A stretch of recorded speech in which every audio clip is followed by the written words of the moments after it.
How, Dao we won again. This is good. But what is best in life? The open steppe, fleet horse, falcons at your wrist, and the wind in your hair. Wrong! Conan, what is best in life? To crush your enemies, see them driven before you, and to hear the lamentation of their women. That is good. That is good.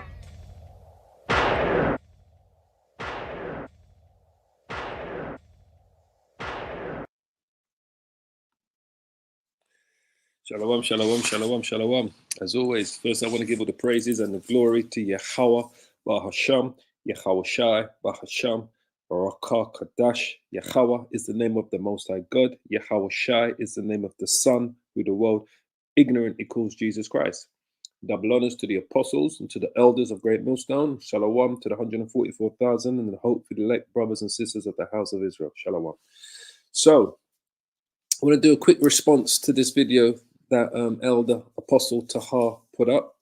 It was called Analysing Deuteronomy 21, 10 to 14. You will not understand it if you are emotional. All right. So this is the video here. Let's just put it up on the screen here. This is the video here that Apostle Tahar put up yesterday.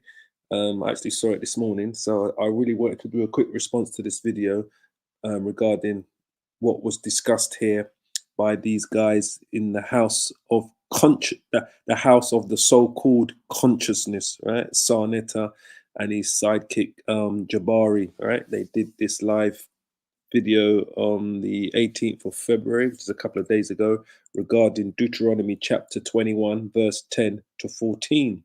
All right. So you need to get a glass, a jar, put all your emotions into this jar, close the jar, put the jar in the freezer, let your emotions freeze in the freezer before you listen to what I got to say. All right.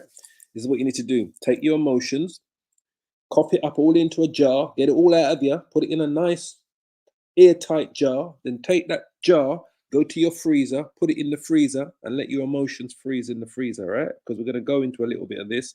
It's not going to take too long, just for you to give you a bit more understanding regarding what Apostle Tahar was speaking on. And I believe Apostle Gabal also made a response video to this particular verse and scripture, Deuteronomy 21:10. So without further ado, we'll listen to a bit of what Apostle Tahar had to say. I'm going to play out about 3-4 minutes of it. Then we're going to pull out a couple scriptures, bit of evidence, and then we're going to call it a day. All right?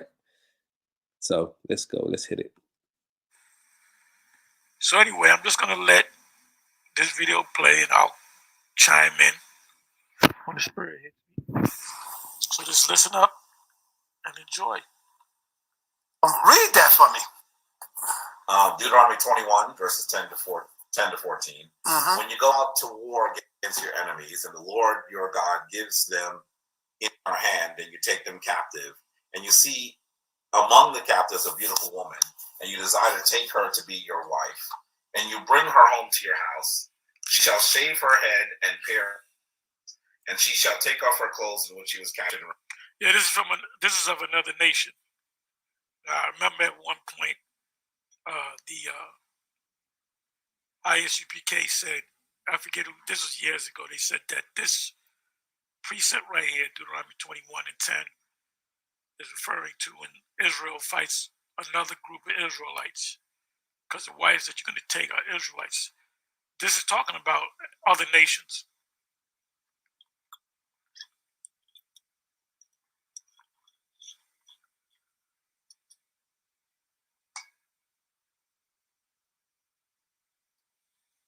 Remain in your house and lament her father and her mother for a full month.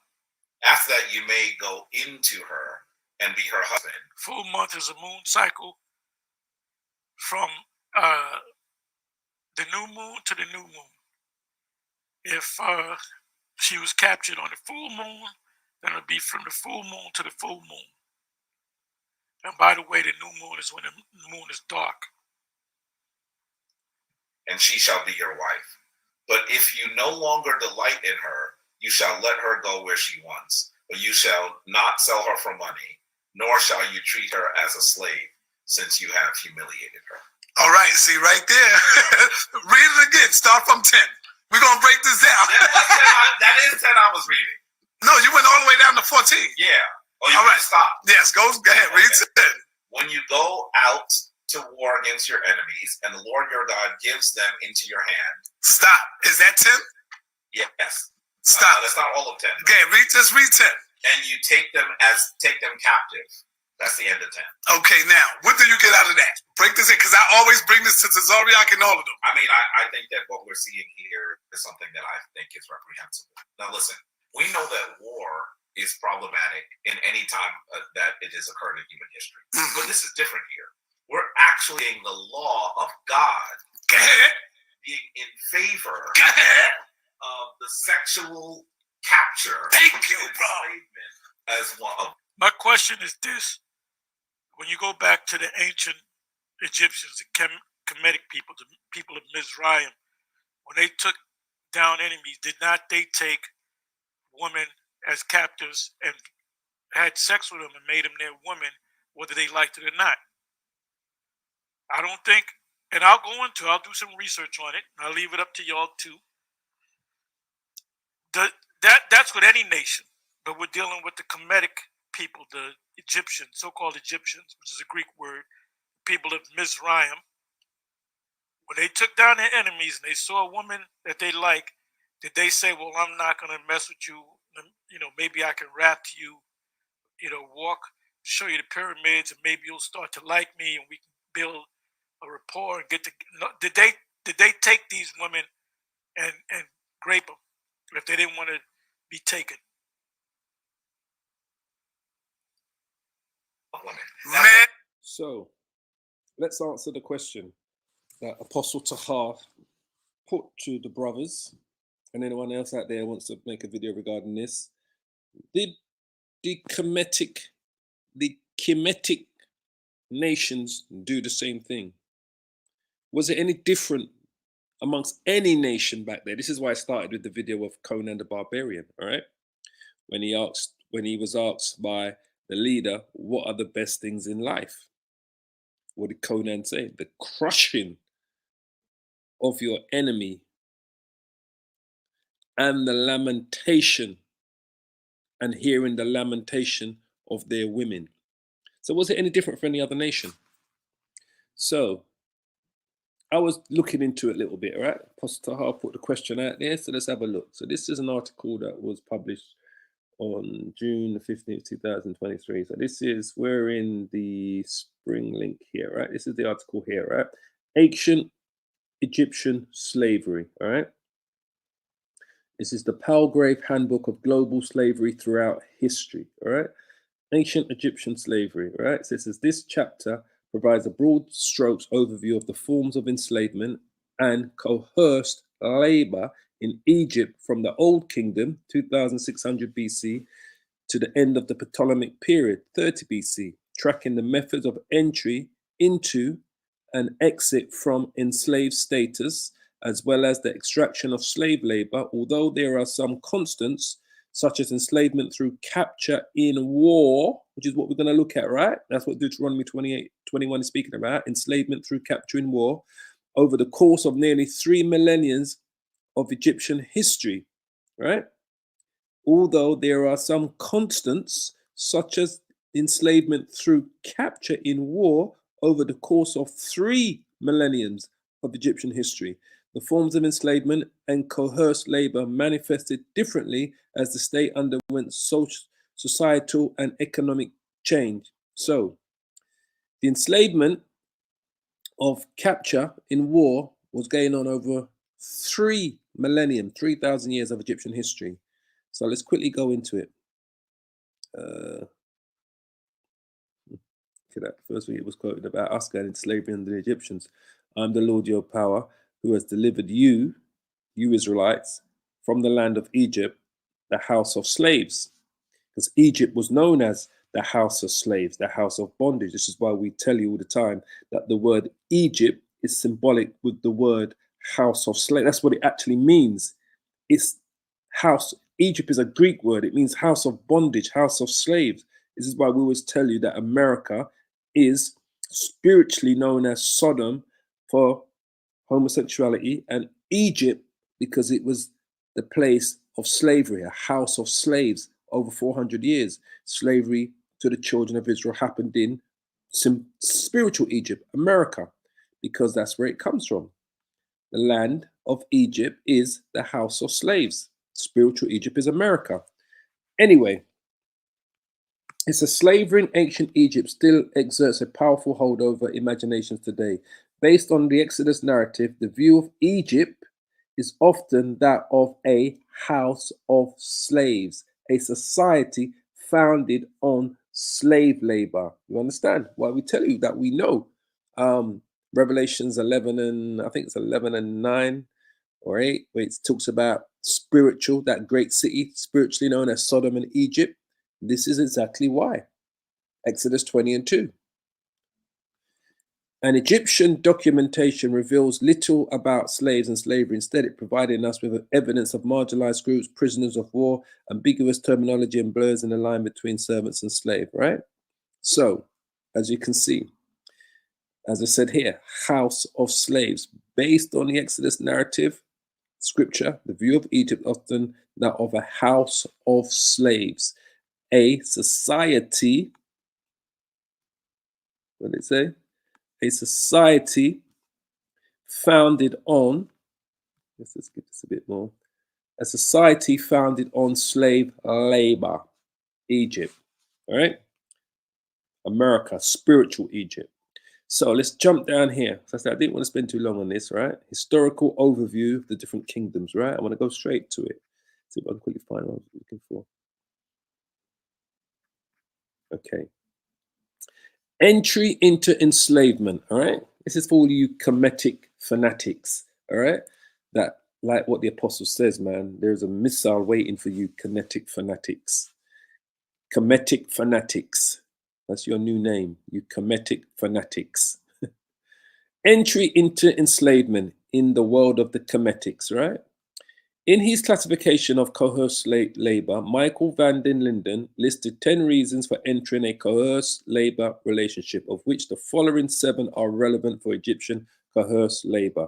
Sale between individuals or institutions, hiring out or leasing of owned persons, self-sale, birth to an enslaved woman, abduction, debt bondage, and taxation levied.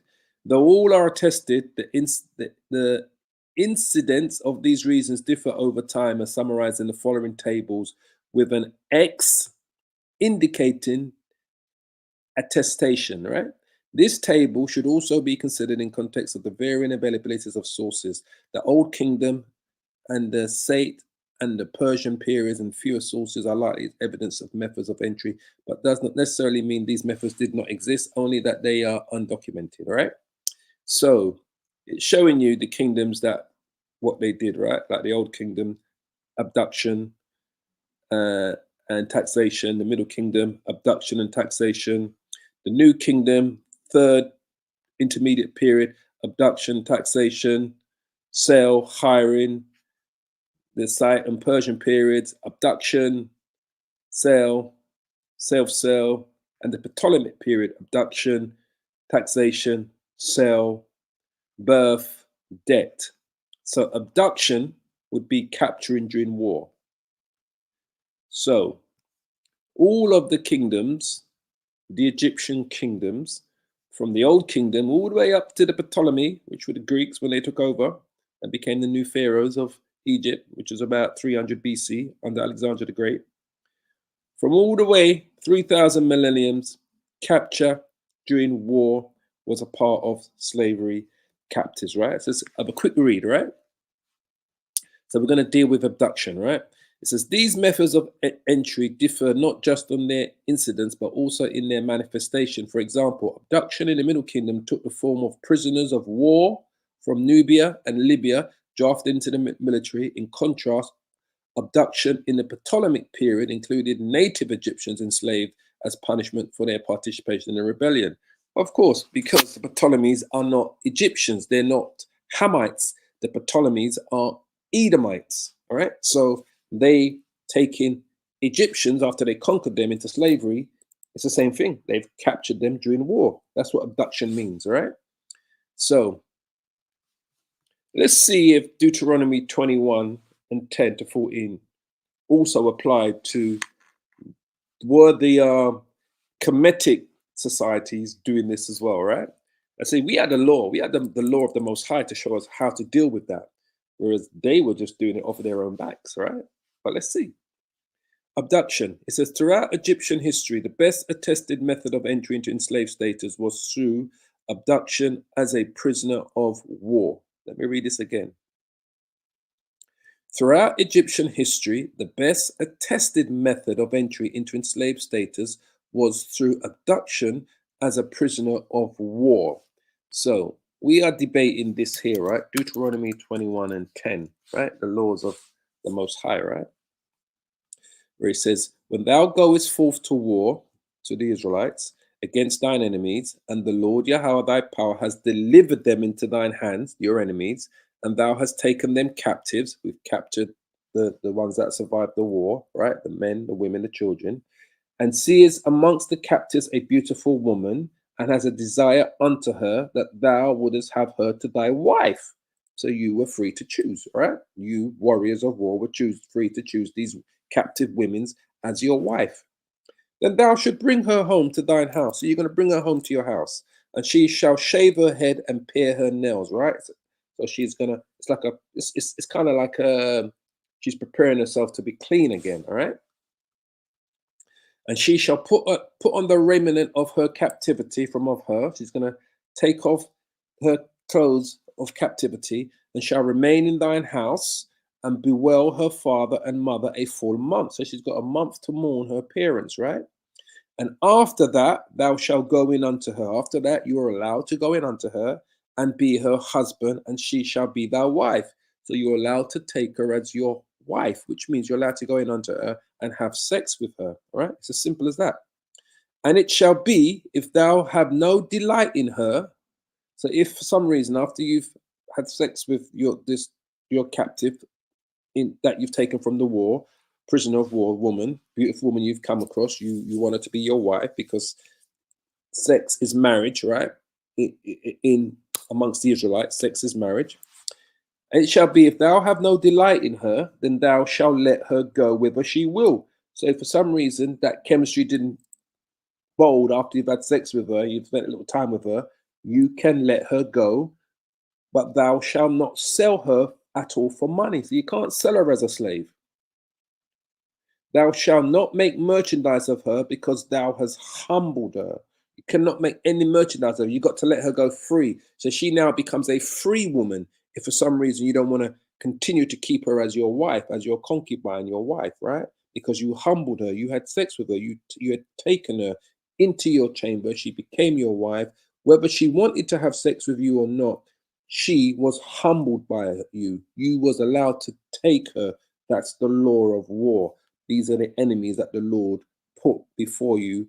And domestic relations, when thou goest forth to war against thine enemies, and the Lord Yahweh thy power has delivered them into thine hands, and thou hast taken them captives. So you were allowed to do this because it was a law unto you. The Most High delivered your enemies into your hand. You see a beautiful woman, you can bring her back. She's allowed to mourn her parents 30 days, like a full moon cycle. She shaves her head and her nails. You can go in unto her, have sex with her, take her to your wife. If for some reason that chemistry doesn't work out, you don't like her after a few weeks spending time with her, it's not the right fit for you. She's not you're not feeling it, whatever, with her, then you let her go freely. You cannot sell her. You let her go freely. She is a free woman to go, to leave. You can't give her to another person. Another Israelite can't come and capture her and take her. She's free. She's free to go. That's simple. Now, the question was, did these Kemetics do the same thing? Did these Egyptians, these Kemetic fanatics, do the same thing? That was the question, right? So we're reading the law of abduction during war. Start again from the top. Throughout Egyptian history, the best attested method of entry into enslaved status was through abduction as a prisoner of war.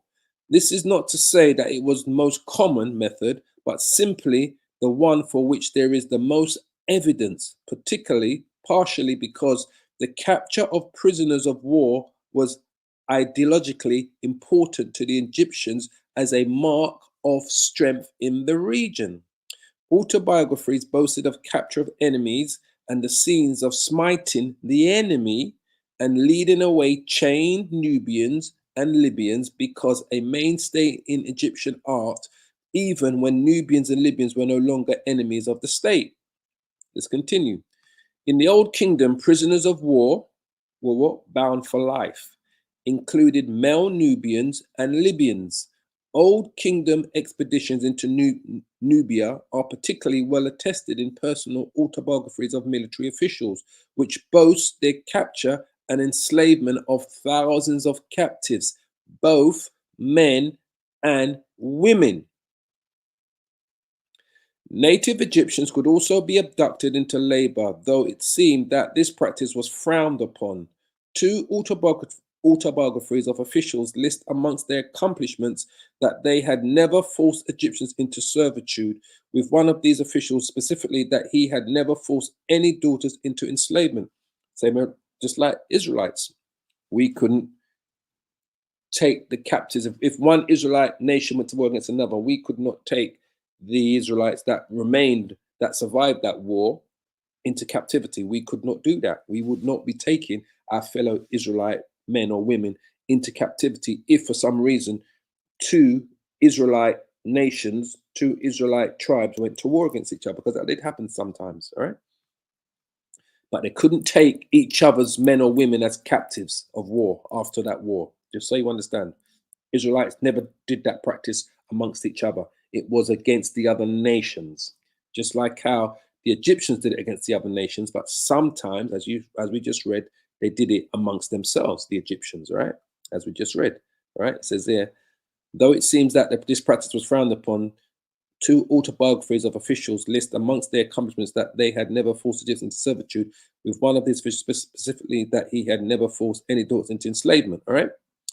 Conscription of prisoners of war into military continued into the Middle Kingdom, in which Nubian and the Levantine troops were conscripted in order to occupy Egyptian troops on the quarry and expeditions as armed support. Women and children were also captured and enslaved en masse. Let me say this again. Women and children were also captured and enslaved en masse, right? List amongst his 80 laborers were 45 Asiatics, along with 8 Asiatic children. These were presumably captured in the Levant, part of the Middle Kingdom expansion. The New Kingdom experienced greater imperial Egyptian expansion into the Levant, with the result that there were more records of people entering enslavement through capture during wartime. All right. The autobiography of General Amos evidenced how he brought away 2 enslaved women as booty. What does that mean? They became from his conquest in the Levant as booty, which means they would become his sexual partners, right? Because they were booty, they were the prize.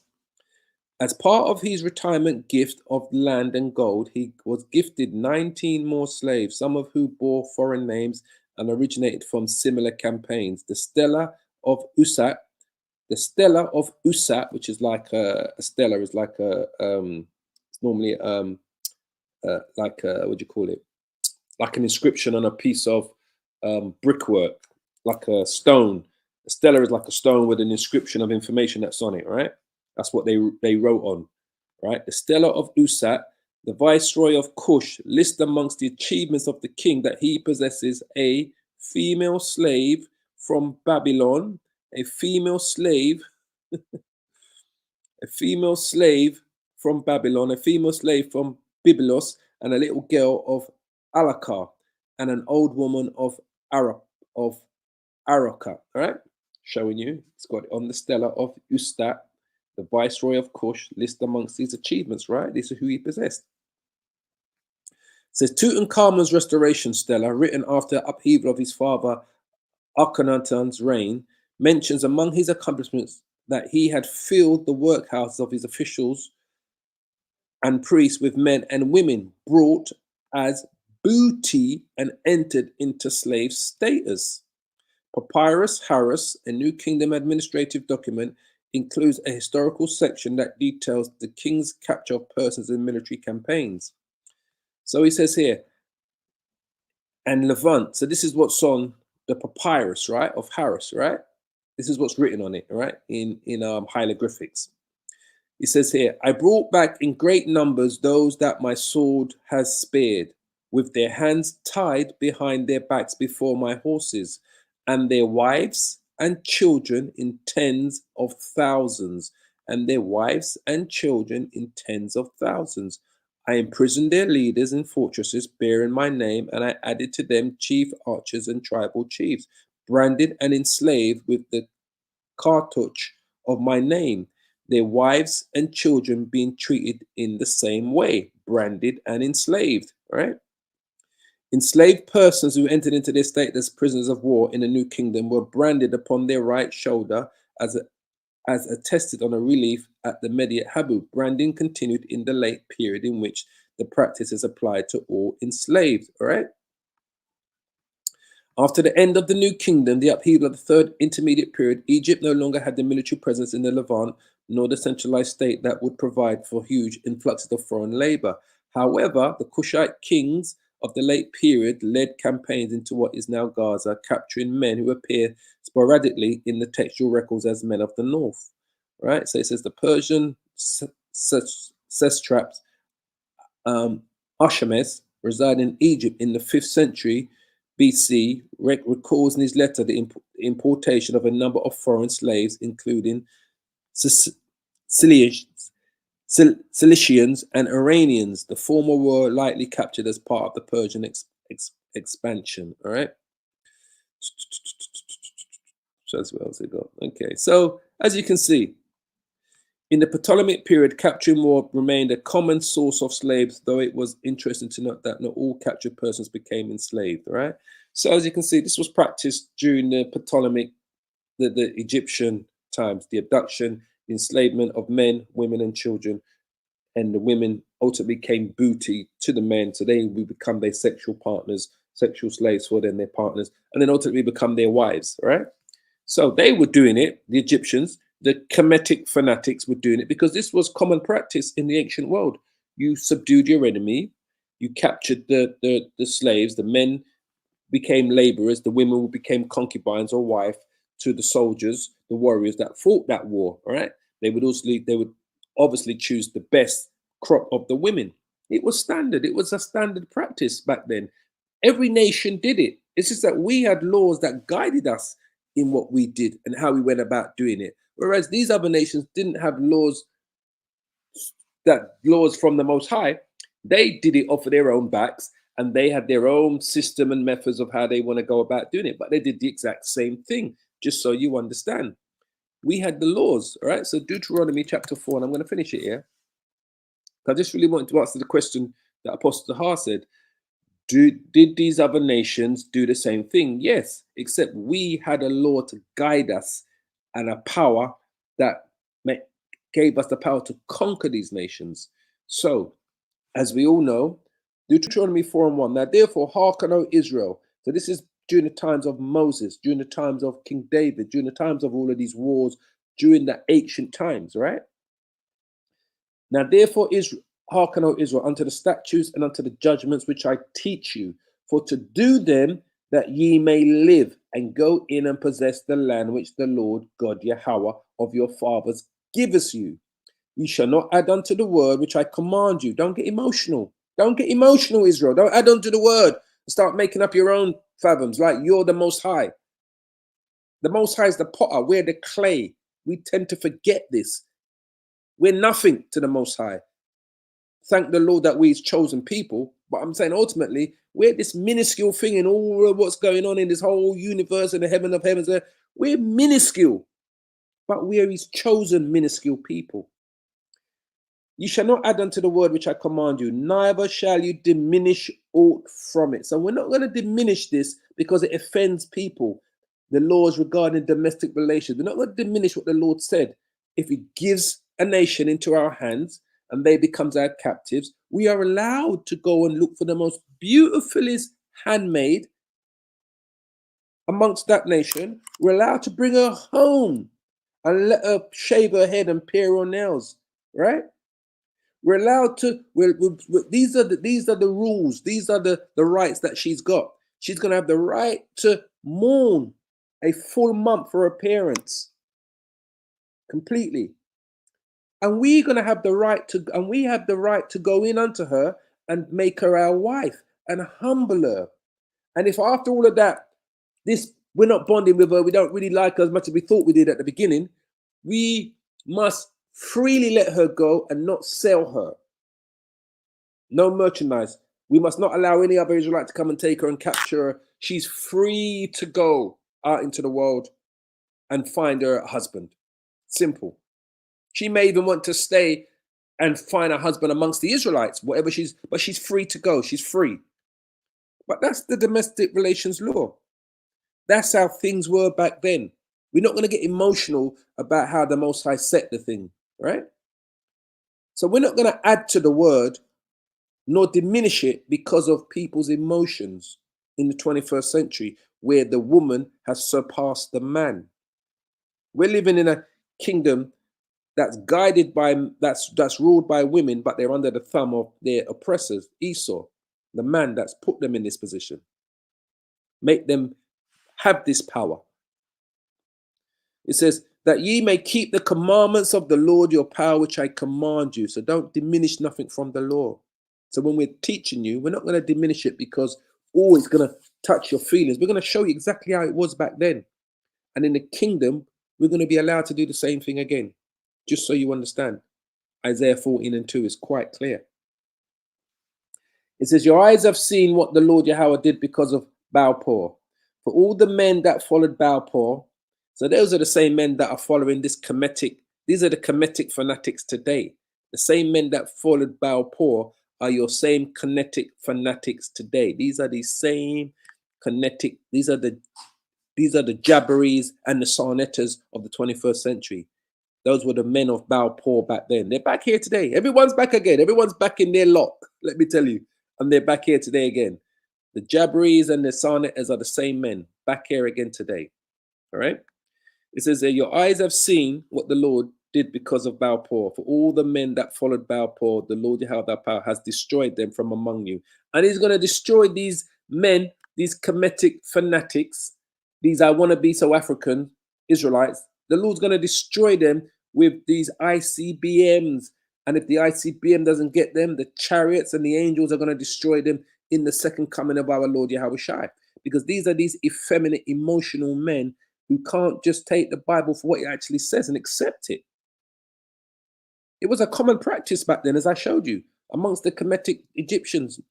All nations were doing it, except we had the law to guide us when we did these things. It says here, and the Most High, it says, the Lord Yahweh has destroyed them from among you. Let's do it again. But ye that cleave unto the Lord, Yahweh, your power, are alive, every one of you this day. That's why we're alive. We're so alive because we understand what's going on. We're not adding or taking away. We're giving you the raw scriptures as it was back then, as it's going to be in the kingdom, and how we're meant to behave ourselves today. Behold, I have taught you statutes and judgments, even as the Lord, my power, commanded me, that ye should do so in the land whither you go to possess it. Keep therefore and do them, for this is your wisdom, Israel, and your understanding in the sight of the nations.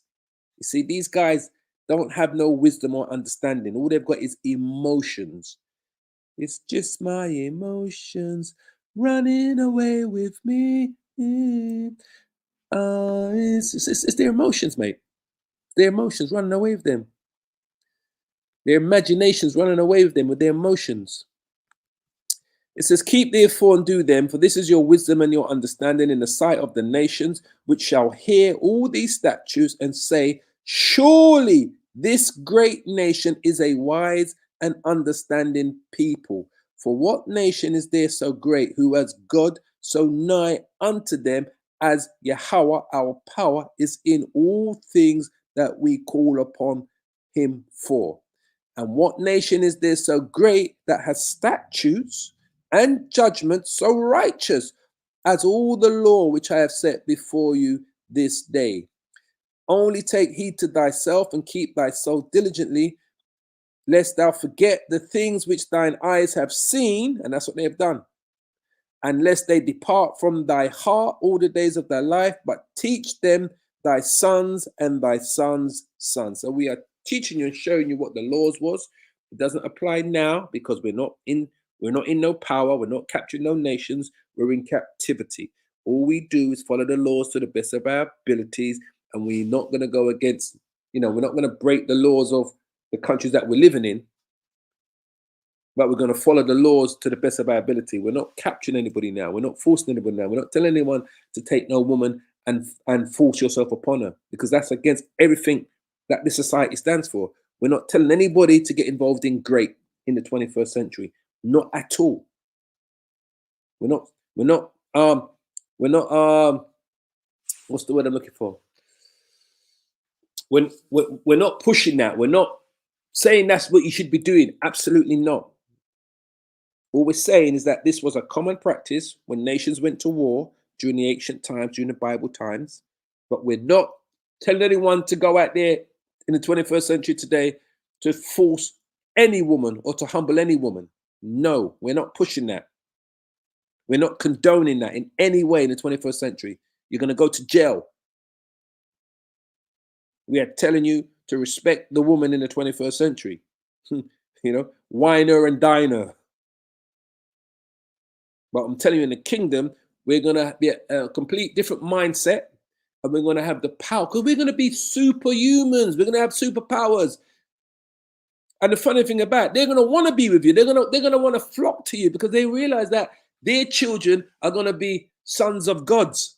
So they're going to be normal people. But when they have our children, these handmaids, those children are going to be the sons of God, the sons of Yasharallah. So any woman, when the kingdom is established, to be able to have children that are going to be the sons of God, they're going to be fighting themselves. The women are going to be fighting each other to be our wives in the kingdom. Truly understand that. Because they know that once their child is born, it's going to be an Israelite child. He's going to be a son of God. He's going to have superpowers, spiritual powers. So that child is going to do everything for his mum in the kingdom as well. If she gets sick, boom, he can heal his mum. She ain't going to be doing any hard labor because she's got a son. She's going to say, my son is one of the sons of God. My son is a son of Yasharallah. She's going to be a mum of another nation that's going to be able to say to the other women, I've got a son of Yasharallah. I've got a daughter of Yasharallah. My sons. So they're going to be fighting over us. We're not going to have to force them in the kingdom. I'm just saying that the right will be there that for you to take them. But you're not going to have to force them in the kingdom, because they're going to be fighting tooth and nail to bear your children, brothers, in the kingdom. To know that they're going to have a son or a daughter of Yasharallah, the son of the Most High, the daughter of the Most High. They're going to be fighting tooth and nail to be your wives. The point I'm making here is that you will have the right to do that, to take them, if so be, but you're not going to have to. They're going to be fighting each other to be your baby mothers, to be your concubines. Trust me, to know that they're going to bear a son of the Most High, that's going to be immortal, that's going to have spiritual powers, that's going to be a ruler in the kingdom, that they're going to be a part of that family. Come on, man. Think about this. But yeah, these are emotional guys that don't respect the laws and how things were back then and what the Most High set. The Most High set a law for Israel so that to guide them, while the other nations were doing it, but they were doing it of their own volition. So on that note, I pray you were edified. All praises to Yahweh, Ba'ashem, Yahushai, Ba'asham, Rakah, Kodash, double honors to the apostles and to the elders of Great Millstone. I say, keep praying, keep safe, repent, and hold on to this truth, Israel. Shalom, shalom, shalom.